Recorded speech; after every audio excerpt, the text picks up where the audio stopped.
Assalamualaikum warahmatullahi wabarakatuh. Jumpa lagi dengan saya Ihsania SPD CGP dari SDN 1 Belang Nipa, Kabupaten Sinjai. Kali ini saya akan mengutarakan penugasan mandiri Lokakarya 3 mengenai visi misi dan program yang berdampak pada murid. Mari kita saksikan bersama. Sekarang saya bersama Kepala Sekolah SDN 1 Belang Nipa, yaitu Bapak Haji Kamarudin SPD MM. Baiklah Pak, sekarang saya ingin bertanya, menurut Bapak, apakah guru di sekolah kita ini telah melaksanakan pembelajaran yang berpusat kepada murid? Kemudian bagaimana contohnya? Terima kasih Bu. Ibu adalah salah satu calon guru penggerak. Alhamdulillah, setelah saya memantau, melihat dan mengadakan supervisi akademik dan secara pasca observasi maupun setelah observasinya, alhamdulillah dari 10 kelas pembelajaran berpusat pada murid itu sudah ada penerapannya, namun perlu ada peningkatan sehingga nantinya lebih menerapkan pembelajaran yang berpusat pada siswa. Contohnya saja dalam proses, kalau kita berbicara masalah berpusat pada murid itu, proses atau cara pembuatan menjadikan murid itu aktif belajar.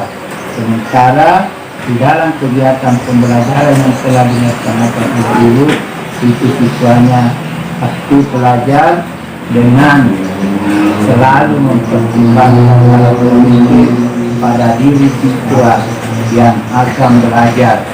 Nah, contohnya saja pada pembelajaran tematik, itu tematik merupakan suatu pendekatan yang memberi keleluasaan pada murid sehingga siswa itu aktif berproses dengan cara-cara yang baik secara individu maupun secara kelompok. Kemudian Pak, dalam pelaksanaan proses pembelajaran yang berpihak kepada murid, kira-kira tantangan apa yang dihadapi oleh guru-guru di SDN? Ada beberapa tantangan yang selalu dihadapi bagi guru dalam menerapkan proses pembelajaran yang berpusat pada murid. Utamanya itu keterbatasan waktu dalam memenuhi kurikulum yang berstandar tinggi. Kemudian keterbatasan para guru, adanya pelatihan. Kemudian adanya otoritas pendidikan yang secara ketat berfokus pada penguatan literasi dan numerasi. Ini adalah beberapa tantangan yang dihadapi oleh guru dalam penerapan pembelajaran yang berpusat pada siswa. Terima kasih Bu. Kemudian Pak, karena selama ini apakah gotong royong pembelajaran telah diterapkan? Jika pun tidak, apa kira-kira penyebabnya? Setelah saya mengamati, memantau, itu Bu, kata gotong royong itu dalam arti makna itu bekerja secara bersama-sama. Anak-anak itu Bu, dalam bekerja kelompok dapat memperlihatkan kebersamaan, kegotong royongan. Kemudian dapat kita lihat pada saat pembersihan kelas. Pembersihan kelas itu belajar secara gotong royong seperti membersihkan halaman, toilet, dan bekerja secara bersama-sama. Kemudian misalnya pembuatan tong sampah itu, dan anak-anak itu membuang sampah pada tong itu sehingga dibuang pada tempatnya. Itulah salah satu penerapan pembelajaran gotong royong diterapkan oleh Bapak Ibu. Kasih Ibu. Kemudian Pak, apa saja praktik baik yang telah diterapkan ini akan terus dilakukan dalam pembelajaran yang berdampak kepada murid ini? Kalau praktik-praktik pembelajaran itu Bu, dengan kata lain adanya best practice itu adalah inovasi yang terbaik atau pengalaman yang terbaik yang dilakukan oleh guru di dalam kelas sehingga pembelajaran itu meningkatkan itu dan dapat diimbaskan, dapat dicontohkan kepada guru-guru lain. Misalnya pembuatan salah satu model pembelajaran, siswa itu atau murid dapat mengerti lebih cepat sehingga dapat dipahami, dan model itu bisa diceritakan, dicontohkan oleh guru sehingga praktiknya itu lebih bermanfaat. Terima kasih Bu. Kemudian Pak, pertanyaannya, apa saja sumber daya yang telah kita miliki untuk melaksanakan pembelajaran yang berpusat pada murid? Sumber daya yang kita miliki untuk melaksanakan pembelajaran yang berpusat pada siswa itu banyak. Kalau sumber daya, bercerita sumber daya itu ada sumber daya misalnya buku paket, selain buku paket ada buku penunjang, ada buku tes, ada modul-modul. Tetapi kita sebagai guru, sebagai calon guru penggerak, kita harus memanfaatkan sumber daya yang berfokus, yang berasaskan teknologi, seperti adanya HP, sehingga anak-anak itu lebih cepat, lebih memahami tentang teknologi yang insya Allah kita terapkan nanti. Terima kasih Bu. Yang terakhir Pak, kira-kira upaya-upaya apa saja yang kita lakukan supaya pembelajaran di sekolah kita ini bisa berjalan lebih baik lagi ke depan?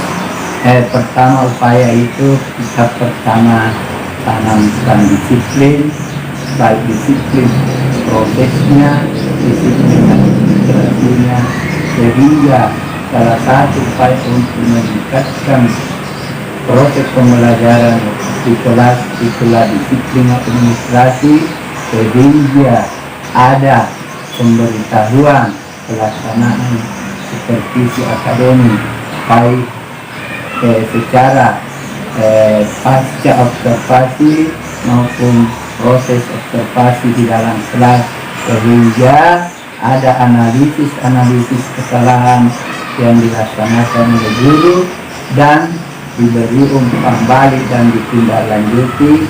Itu salah satu upaya untuk meningkatkan proses pembelajaran sehingga dampaknya kepada siswa.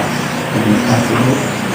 Terima kasih atas waktu dan kesempatannya Pak. Saya berada di kelas IPB bersama ibu-ibu Rustiana bersama ibu IPB, dan kali ini saya akan bertanya mengenai harapan-harapan untuk sekolah kita di masa yang akan datang.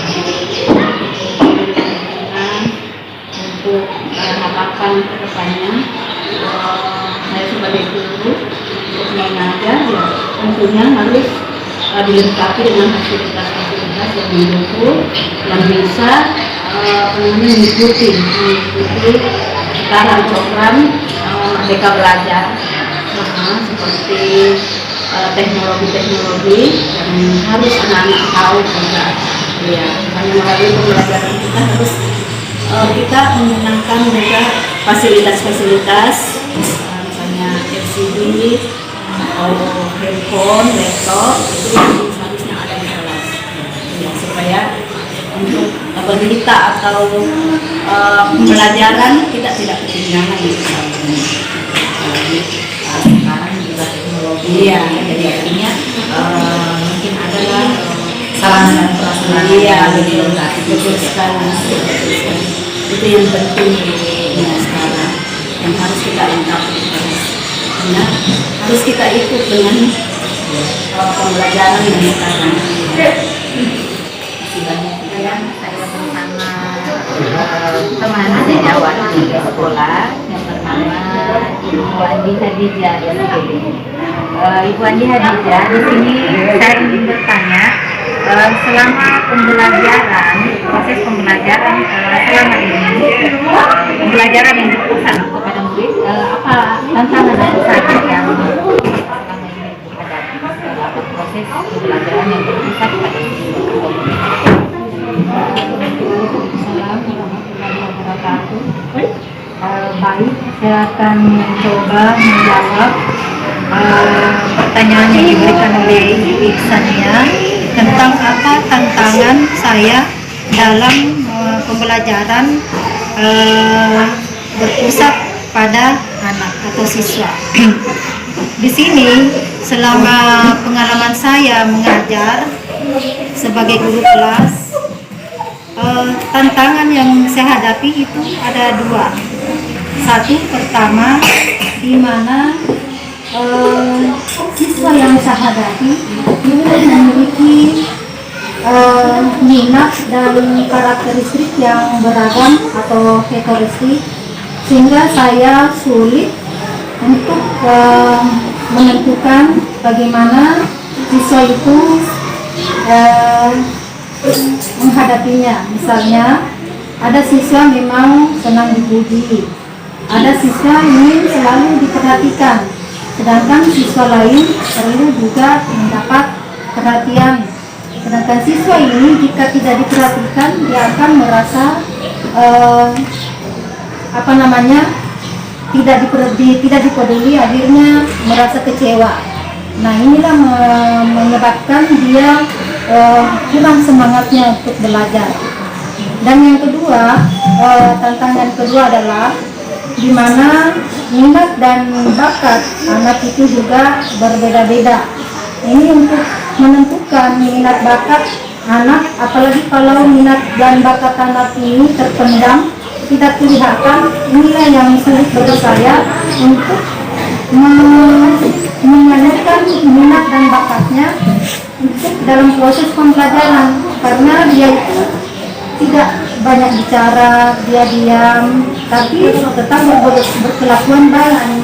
Jadi usaha saya di sini selalu mencoba mendekatinya, kemudian memberikan umpan balik apa yang dia senangi, walaupun sebenarnya masih belum terlalu optimal mereka mengeluarkan apa yang dia senangi, sehingga dalam proses pembelajaran berpusat pada siswa ini saya hanya mengutamakan kedisiplinan saja dalam pembelajaran agar supaya mereka merasa ada tanggung jawab untuk menyelesaikan tugas-tugasnya. Jadi untuk sementara yang saya lakukan di sini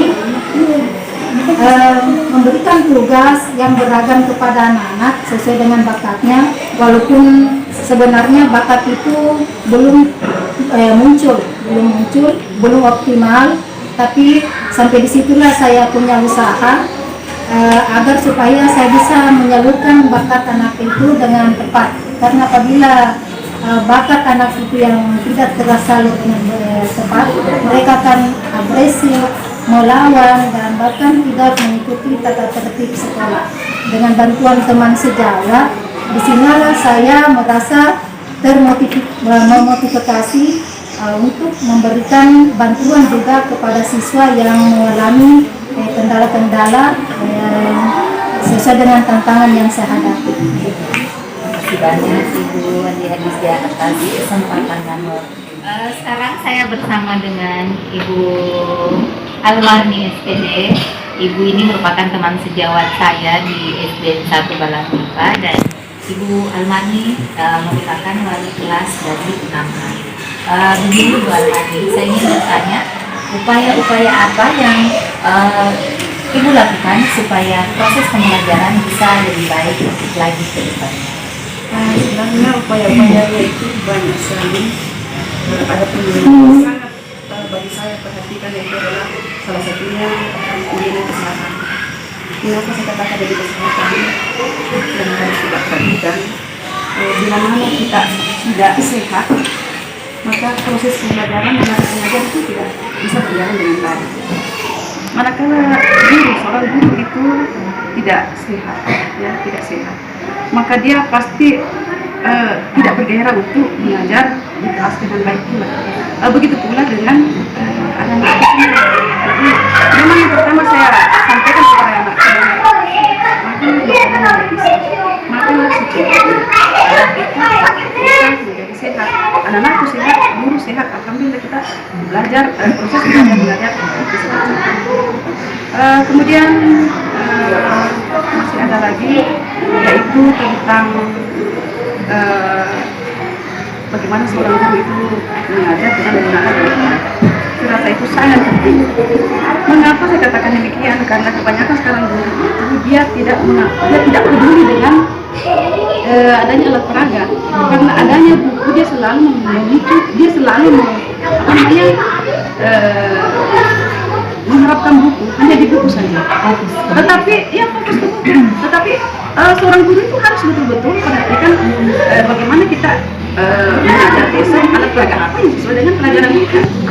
Nah, saya di anak-anak, kalau kita menggunakan alat peraga pasti perhatiannya semakin tertarik dengan jalan itu. Bagaimana kita bisa menggunakan alat peraga dengan baik dan benar. Kemudian lagi, walaupun ada alat peraga, tetapi harus juga kita perhatikan bagaimana anak itu kita bawa praktek luar negeri. Misalnya dalam pembelajaran IPA. Bagaimana keadaan misalnya tumbuhan di luar sana. Ya.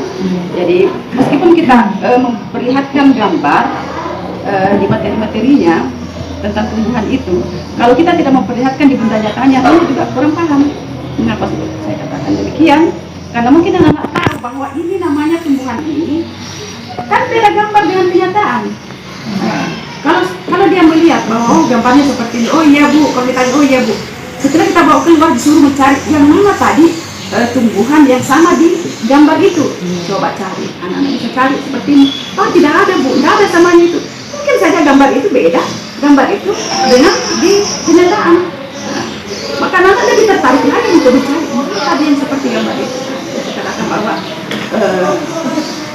hal yang atau upaya yang perlu kita perhatikan adalah salah satunya membuat Al-Quran dan memberikan anak-anak praktek keluar lapangan. Iya, strategi pembelajaran. Kemudian yang perlu juga itu adanya metode pembelajaran. Jadi seorang guru itu bukan bahwa hanya memberikan metode ceramah saja, ya, tapi berikanlah yang bisa anak membuat semangat belajar. Contoh, kita berikan metode diskusi. Kalau dikasih diskusi, anak juga lebih senang juga. Iya, karena mungkin dari kelompok satu misalnya yang memberikan pertanyaan, kelompok dua yang menjawab, akhirnya dia akan terpancing untuk menjawab pertanyaan. Nah, di sini juga yang perlu kita perhatikan adalah bagaimana mental kita untuk mengajar di depan kelas. Bila mana seorang guru tidak bisa ragu untuk memberikan pembelajaran atau belajar dengan banyak membaca, maka kita tidak bisa memberikan materi anak-anak dengan lebih banyak lagi, ya lebih luas lagi.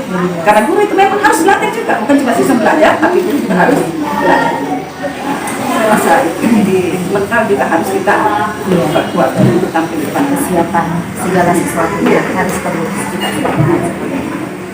Baik, itulah pemaparan dari Ibu Almani SPD mengenai upaya-upaya yang perlu kita lakukan sebagai seorang guru untuk memperbaiki bagaimana proses pembelajaran kita supaya bisa berjalan lebih baik lagi ke depan.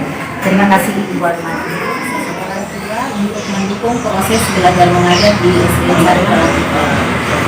Baik, tentu dalam proses belajar mengajar di setiap sekolah saya kira tentu ada hambatan, ada tantangan yang dihadapi orang tua. Yang tentunya tantangannya juga akan berkaitan dengan proses belajar mengajar. Kita sadari bersama bahwa kemampuan orang tua setiap murid itu tentu berbeda-beda. Berbeda dalam artian bahwa tingkat kemampuan pendidikan orang tua juga berbeda. tingkat kemampuan ekonomi juga berbeda. Ini saya kira salah satu faktor yang menjadi tantangan. Namun demikian, saya selaku ketua komite, saya selalu mengharap dan menyampaikan kepada orang tua, baik pada saat-saat kita pertemuan dengan orang tua murid di sekolah SD Negeri Nomor 1 itu sendiri, baik itu saya kalau mungkin sore-sore atau malam saya di tengah-tengah masyarakat, saya sering menyampaikan bahwa untuk mengarahkan anaknya untuk lebih giat lagi belajar dan rajin ke sekolah. Tantangan saya kira semua sektor ada tantangan, tapi bukan berarti bahwa kita harus mengalah dalam hal belajar. Tentunya juga semua kita di sini, baik dari pihak guru, orang tua, kepala sekolah, semua pihak, dinas pendidikan, pemerintah, semua kita harus jadi satu untuk sama-sama memajukan pendidikan ini. Sekali lagi tantangan memang ada, tapi bukan berarti bahwa kita mengalah untuk menghadapi tantangan ini. Lalu kemudian sekali lagi saya sampaikan kepada Kepala Sekolah SD Negeri 1 bersama seluruh jajaran, terima kasih atas kerjasama selama ini. Saya selaku Ketua Komite SD Negeri Nomor 1 Kabupaten Sinjai sangat memberikan apresiasi kepada kepala sekolah bersama seluruh guru dan jajaran atas pelaksanaan proses belajar mengajar di bersama. Saya terus terang selama saya jadi Ketua Komite sudah beberapa periode, saya harus jujur mengatakan bahwa saya tidak pernah atau belum pernah mengalami hambatan atau tantangan yang berarti. Kalaupun ada, itu pun kita akan komunikasi dengan baik. Karena saya juga dengan orang tua di sekitar, apalagi yang ada di sekitar sekolah, itu saya selalu berkomunikasi, selalu bertemu setiap hari, setiap malam. Sekali lagi, baik dalam proses belajar mengajar di SD Negeri Nomor 1 ini, mudah-mudahan terlaksana dengan baik seperti yang saat ini. Memang selama ini beberapa tahun terakhir ini kita semua mengalami suatu kendala, khususnya pada saat COVID-19 ini. Itu semua kita merasakan bagaimana susahnya, sulitnya, apalagi guru-guru susahnya, sulitnya untuk membagi waktu dalam melaksanakan tugas sebagai seorang guru. Karena saya tahu persis pelaksanaan proses belajar mengajar waktu itu, karena saya sering dengan kepala sekolah turun di lapangan. Saya sering turun menemui guru dan murid yang sementara belajar di rumah-rumah orang tua murid. Saya juga merasakan persis, karena pelaksanaannya juga di tempat saya atau di rumah saya. Saya tahu, namun demikian sekali lagi selaku ketua komite bersama rekan-rekan lainnya menyampaikan terima kasih dan penghargaan yang setinggi-tingginya dan prestasi yang baik kepada kepala sekolah bersama jajaran atas pelaksanaan proses belajar mengajar di SD Negeri 1. Saya kira itu. Selamat ibu-ibu dan rekan-rekan guru di SD Negeri Nomor 1 Kabupaten. Semoga sehat selalu dan sukses dalam melaksanakan tugas. Terima kasih. Assalamualaikum warahmatullahi wabarakatuh. Iya, makasih banyak Bang. Baiklah, sekarang saya berada di rumah orang tua siswa dari Sheila Ramadhani, Nur Sheila Ramadhani, ibu dari Ibu Nur Sheila Ramadhani, yaitu Ibu Irsyam SPD MPD. Begini Ibu, saya ingin menanyakan bagaimana harapan dari Ibu mengenai proses belajar mengajar yang sekarang yang dipusatkan pada siswa. Artinya ini fokus ke siswa ya. Iya. Barangkali yang pertama yang kita harus pahami di sini adalah khusus untuk pembelajaran yang berpusat ke siswa atau murid, dalam hal ini murid dalam tingkat SD,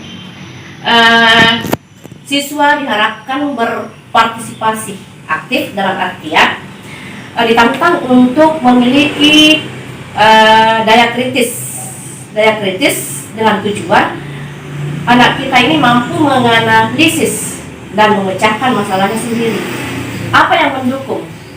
Ada apa yang mendukung? Hal ini pasti didukung oleh guru dan kepala sekolah dalam hal ini. Guru dalam hal ini adalah merupakan, kenapa? Karena murid terkadang dia dipercaya ke gurunya. Artinya guru ini harus menjadi contoh yang harus ditiru, atau contoh perilaku, contoh akademis, contoh religi, contoh perilaku dan emosional. Semua ini mendukung. Supaya tujuannya apa? Sehingga pada akhirnya anak kita memiliki kualitas. Dengan kualitas yang dimiliki, anak kita dengan harapan dia mampu berada di lingkungan yang berkualitas juga. Dan semua ini didukung oleh stakeholder, tidak lepas dari guru, siswa, orang tua siswa, guru dan kepala sekolah. Sehingga pada akhirnya bisa saya katakan bahwa belajar itu adalah suatu proses, bukan nilai. Sehingga dengan adanya tertumpu pada murid itu tadi, siswa diberi kesempatan berkreasi sendiri, berkreatif sendiri, memecahkan masalahnya sendiri. Saya kira seperti itu. Makasih atas jawaban Ibu mengenai harapan Ibu ke depan. Kemudian bagaimana atau apa tanggapan Ibu terhadap proses belajar mengajar sekarang anak-anak di sekolah? Tanggapannya begini, kita selama ini kita berada di era, artinya transisi, ya, wabah sekarang. Tapi mudah-mudahan harapan kita ke depan adanya pembelajaran PTM tatap muka, sekalipun barangkali bukan penuh seluruhnya 100%, mudah-mudahan bisa berjalan dengan baik, berjalan efektif, sehingga itu tadi kita bisa melaksanakan pembelajaran yang tertuju pada murid kita, sehingga menghasilkan output siswa yang bisa kreatif, bisa berimajinasi, dan bisa berprestasi, dan bisa berkualitas. Terima kasih banyak. Sekarang saya bersama siswa saya atas nama Nur Artina.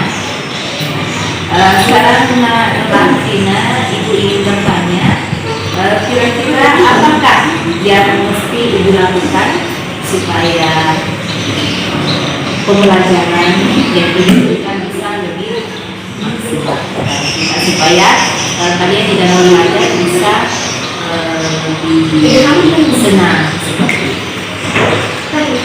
Yang betul menjelaskan pelajaran biogenas. Dengan begitu kami merasa tidak kesulitan untuk memahami sebuah materi pembelajaran yang diberikan oleh guru. Saya berada di kelas 6A bersama Ananda Brian. Nadrian, saya ingin bertanya hal-hal apa kira-kira yang menyenangkan di saat belajar? Saya sangat menyukai berdiskusi dengan teman karena menunjukkan sifat kebersamaan. Dan saya menyukai semua mata pelajaran. Contohnya seperti olahraga, kita bisa mempraktikkan di luar kelas. Dan pelajaran IPA kita bisa mengetahui tentang sosial, tentang alam. Terima kasih banyak, Nadrian. Sekarang saya bersama Nanda Andi Firza. Ya, bagaimana Nanda Andi Firza mengenai proses pembelajaran? Apakah selama di dalam proses pembelajaran ini, apakah Ananda mengalami kendala atau kesulitan? Apa ada kendala yang dihadapi saat proses belajar mengajar? Selama proses pembelajaran, saya tidak menghadapi kesulitan dalam proses saya belajar membuat saya kesulitan. Meskipun kalau saya dan teman-teman merasa kesulitan belajar, maka Bapak Ibu akan menjadi kesulitan dan saya dan teman-teman. Bapak gurunya tetap siap bila ada kendala seperti itu ya. Di kelas 50 saya akan memberi pertanyaan kepada Nak Alisa Permana Putri. Satu pertanyaannya, apakah selama diberi tugas atau ada tugas yang diberikan oleh Bapak Ibu di sekolah, apakah orang tua juga membantu tugas yang diberikan? Ya, mudah-mudahan itu kalau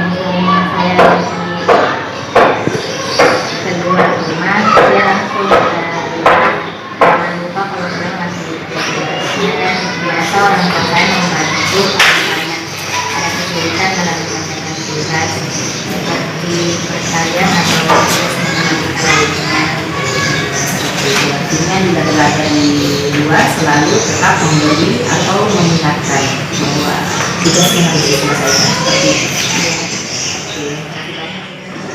Sekarang pertama kan belum keadilan. Jadi sekarang itu dulu bertanya juga apakah Ananda senang dengan pembelajaran yang diberikan di sekolah. Saya senang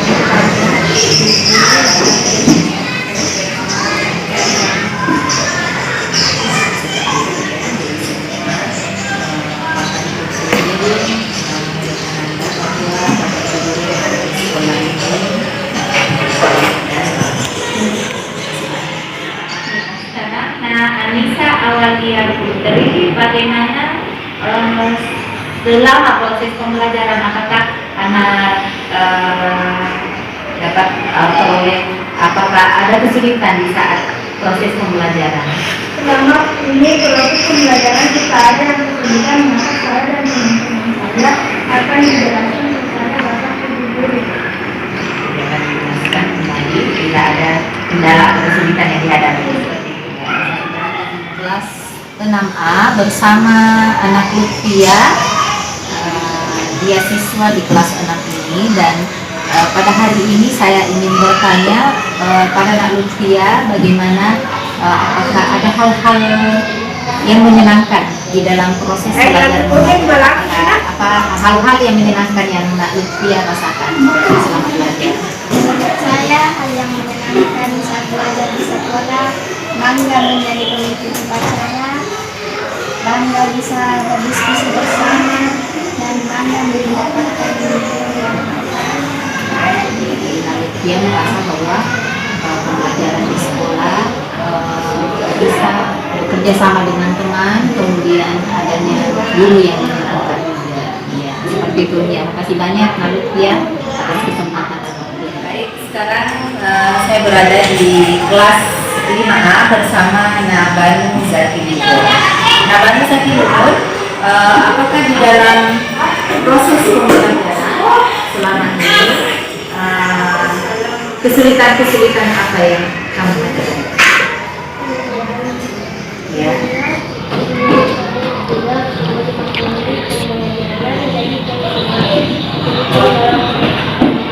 Artinya Bapak Ibu gurunya sudah memberi penjelasan mengenai materi pembelajaran.